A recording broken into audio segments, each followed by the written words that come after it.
When you get to be my age, you get a chance to look back and see how things could have been different, but and it's too late.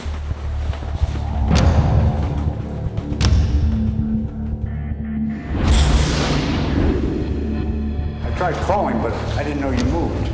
You saved a mother and a child from a gunman? I had to take him out. Dad, what are you doing here? The story came about as a supposition. My father was a Holocaust survivor. He escaped Poland, arrived on the Kindertransport 3 days before the start of the Second World War. The rest of his family perished. Never spoke about it until about 5 years ago when he allowed me to video him in Regent's Park in London.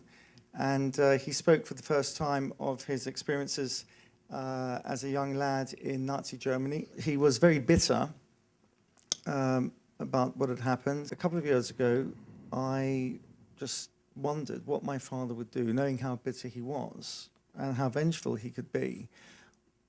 What would he do if he came across the person, say there was one person responsible for the murder of his family? What would he do? Sister, what? What sister? You're an only child. My sister, my brother, everybody in the family, you just murdered them.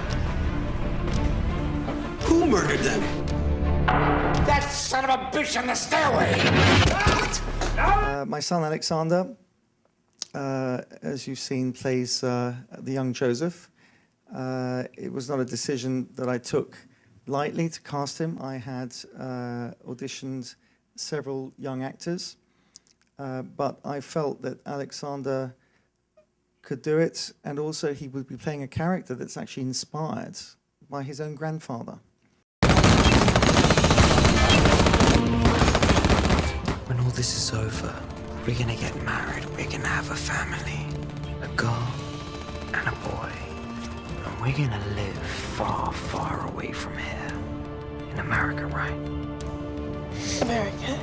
On the subject of Roy sort of playing the person that plays my grandfather, I couldn't imagine anybody else, you know, playing that performance. I mean, there's these moments where I swear it is my grandfather. We applied originally to Deutsche Bahn, German Railways, for permission to film aboard the train for the sequences that you saw at the beginning. We had verbal consent. They said there's no problem. And we confirmed that to the relevant parties. And as Roy and I and the entire crew were waiting to board the train from Munich to Nuremberg, my Polish production manager comes up to me and says, "You can't get on the train." I said, "Why not?" Deutsche Bahn have actually changed their minds. And I said, "What do you mean they've changed their mind?" They said, "Well, they read the script, they had it translated, and now they realize that it's about Nazis." And I looked at Roy, and he knew what I was thinking, and I knew what he was thinking, and he said, "Come on, Josh, let's just get on the train," which is what we did. How well did you know Roy? You guys don't have any scenes together, but it sounds like you spent a lot of time together. We got to talk about the character a little bit, which was really helpful for me to sort of, you know, build and shape it. And yes, like he helped me with acting a lot. Like he told me acting is like a childlike belief in the make-believe, which is like a really, you know, like inspiring thing. And he was just like a great person to be around. He'd be on set with his, you know, he'd be taking cameras, photos with his camera and stuff like that. And, you know, like it was just lovely to watch him work. Tomorrow we break How in. can you be so sure? There's not a day or a night that goes by that I don't see that face and those eyes. Would both of you be comfortable telling me where you were and how you remember hearing about Roy's death?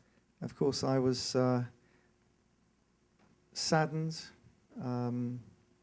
He was one of the finest actors, and he fought to make this film happen. It's just unfortunate that with someone who displayed such an effort for this role, that he would be robbed of seeing the results of such great work.